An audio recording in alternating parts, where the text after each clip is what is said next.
Rule 31. Consolidation or severance. Section 1. Consolidation. When actions involving a common question of law or fact are pending before the court, it may order a joint hearing or trial of any or all the matters in issue in the actions.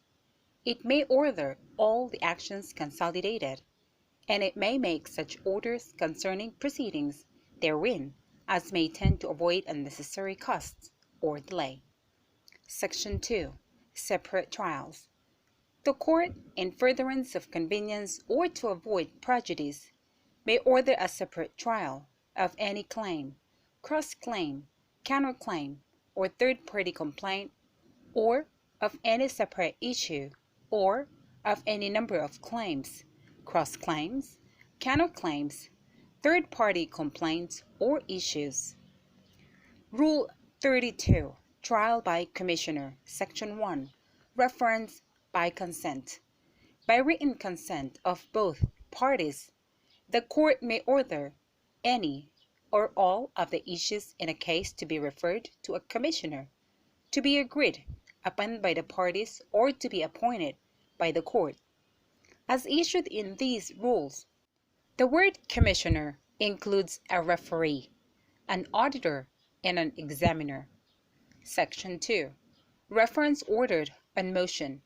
When the parties do not consent, the court may, upon the application of either or of its own motion, direct a reference to a commissioner in the following cases. A. When the trial of an issue of fact requires the examination of a long account on either side, in which case the commissioner may be directed to hear and report upon the whole issue or any specific question involved therein. Letter B. When the taking of an account is necessary for the information of the court before judgment, or for carrying a judgment or order into effect. C.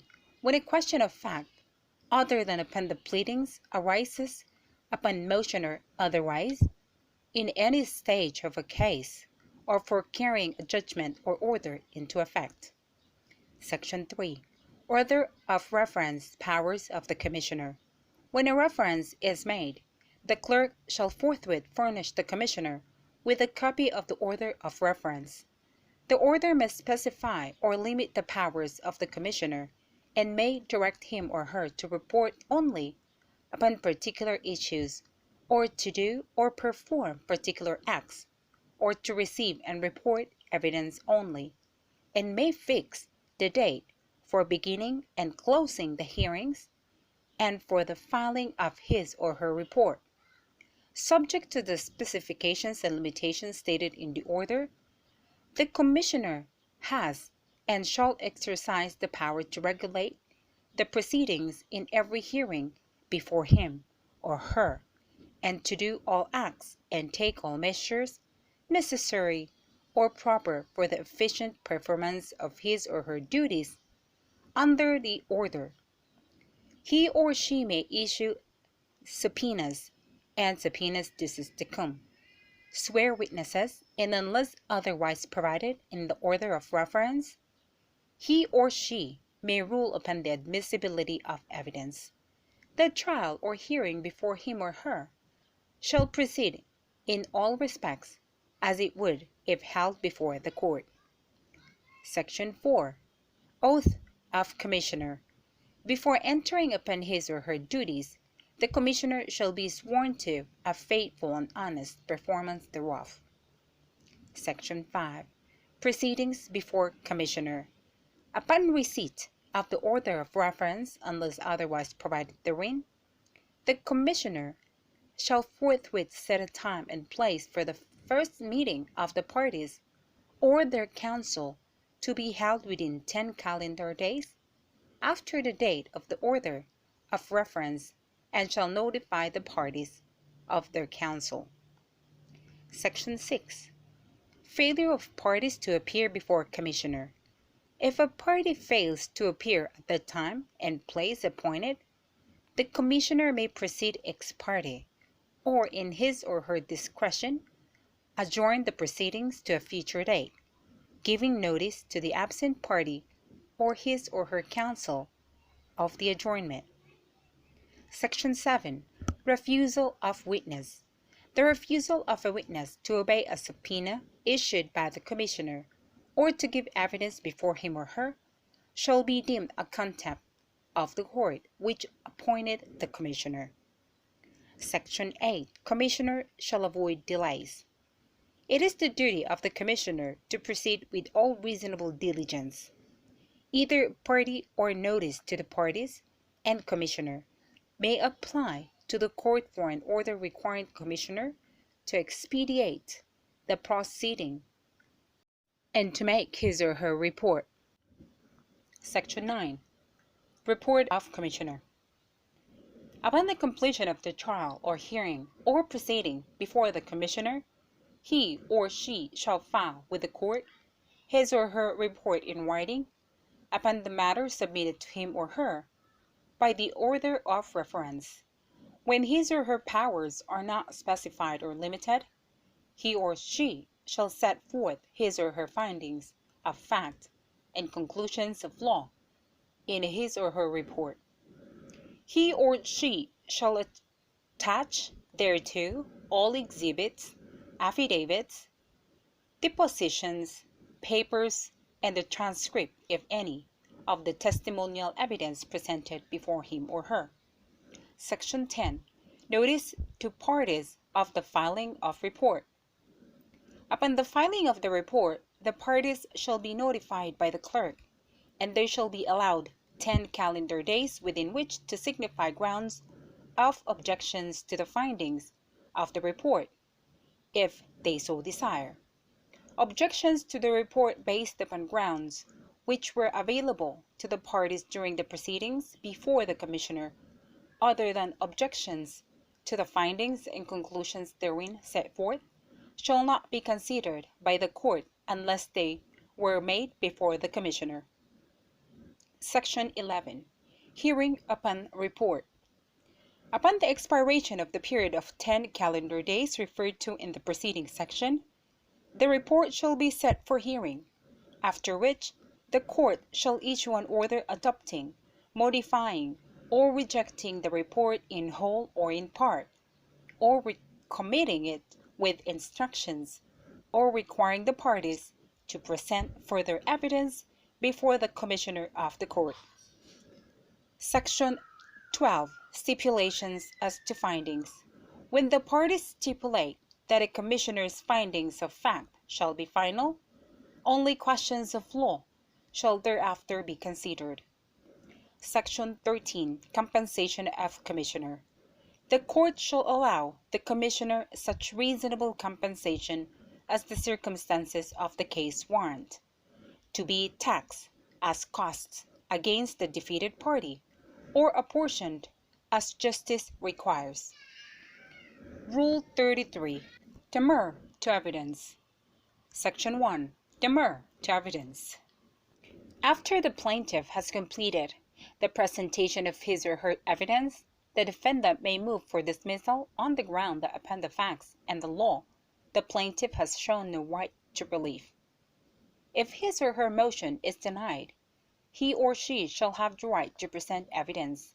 If the motion is granted, but on appeal, the order of dismissal is reversed, he or she shall be deemed to have waived the right to present evidence. Section 2. Action on demurrer to evidence. A demurrer to evidence shall be subject to the provisions of Rule 15. The order denying the demurrer to evidence shall not be subject of an appeal or petition for certiorari, prohibition, or mandamus before judgment. Rule 34. Judgment on the pleadings. Section 1. Judgment on the pleadings. Where an answer fails to tender an issue or otherwise admits the material allegations of the adverse party's pleading, the court may, on motion of that party, direct judgment on such pleading. However, in actions for declaration of nullity of annulment of marriage or for legal separation, the material facts alleged in the complaint shall always be proved. Section 2. Action on motion for judgment on the pleadings. The court may motu proprio or on motion render judgment on the pleadings if it is apparent that the answer fails to tender an issue or otherwise admits the material allegations of the adverse party's pleadings. Otherwise, the motion shall be subject to the provisions of Rule 15 of these rules. Any action of the court on a motion for judgment on the pleadings shall not be subject of an appeal or petition for certiorari, prohibition, or mandamus. Rule 35. Summary Judgment. Section 1. Summary Judgment for Claimant. A party seeking to recover upon a claim, counterclaim, or cross-claim, or to obtain a declaratory relief may, at any time after the pleading in answer thereto has been served, move with supporting affidavits, depositions, or admissions for a summary judgment in his or her favor upon all or any part thereof. Section 2. Summary Judgment for Defending Party. A party against whom a claim, counterclaim, or cross-claim is asserted, or a declaratory relief is sought, may at any time move with supporting affidavits, depositions, or admissions for a summary judgment in his or her favor as to all or any part thereof. Section 3. Motion and Proceedings thereon. The motion shall cite the supporting affidavits, depositions, or admissions, and the specific law relied upon. The adverse party may file a comment and serve opposing affidavits, depositions, or admissions within a non-extendable period of 5 calendar days from receipt of the motion, unless the court orders the conduct of a hearing. Judgment sought shall be rendered forthwith if the pleadings, supporting affidavits, depositions, and admissions on file show that, except as to the amount of damages, there is no genuine issue as to any material fact, and that the moving party is entitled to judgment as a matter of law. Any action of the court on a motion for summary judgment shall not be subject of an appeal or petition for certiorari, prohibition, or mandamus. Section 4. Case not fully adjudicated on motion. If on motion under this rule, judgment is not rendered upon the whole case or for all the reliefs sought, and a trial is necessary, the court may, by examining the pleadings and the evidence before it, and by interrogating counsel, ascertain what material facts exist without substantial controversy, including the extent to which the amount of damages or other relief is not in controversy, and direct such further proceedings in the action as are just. The facts so ascertained shall be deemed established, and the trial shall be conducted on the controverted facts accordingly. Section 5. Form of affidavits and supporting papers. Supporting and opposing affidavits shall be made on personal knowledge, shall set forth such facts as would be admissible in evidence, and shall show affirmatively that the affiant is competent to testify to the matters stated therein. Certified true copies of all papers or parts thereof referred to in the affidavit shall be attached thereto or served therewith. Section 6. Affidavits in bad faith. Should it appear to its satisfaction at any time that any of the affidavits presented pursuant to this rule are presented in bad faith or solely for the purpose of delay, the court shall forthwith order the offending party or counsel to pay to the other party the amount of the reasonable expenses which the filing of the affidavits cost him or her to incur, including attorney's fees. It may, after hearing further, adjudge the offending party or counsel guilty of contempt. Rule 144. Effectiveness. These rules shall take effect on January 1, 1964. They shall govern all cases brought after they take effect and also all further proceedings in cases then pending, except to the extent that in the opinion of the court, their application would not be feasible or would work injustice, in which even the former procedure shall apply. The 2019 proposed amendments to the 1997 Rules of Civil Procedure shall govern all cases filed after their effectivity on May 1st, 2020, and also all pending proceedings except to the extent that in the opinion of the court, their application would not be feasible or would work injustice, in which case the procedure under which the cases were filed shall govern. The application and adherence to the said amendments shall be subject to the periodic monitoring of the subcommittee through the Office of the Court Administrator or OCA. For this purpose, all courts covered by the said amendments shall accomplish and submit a periodic report of data in a form to be generated and distributed by the OCA.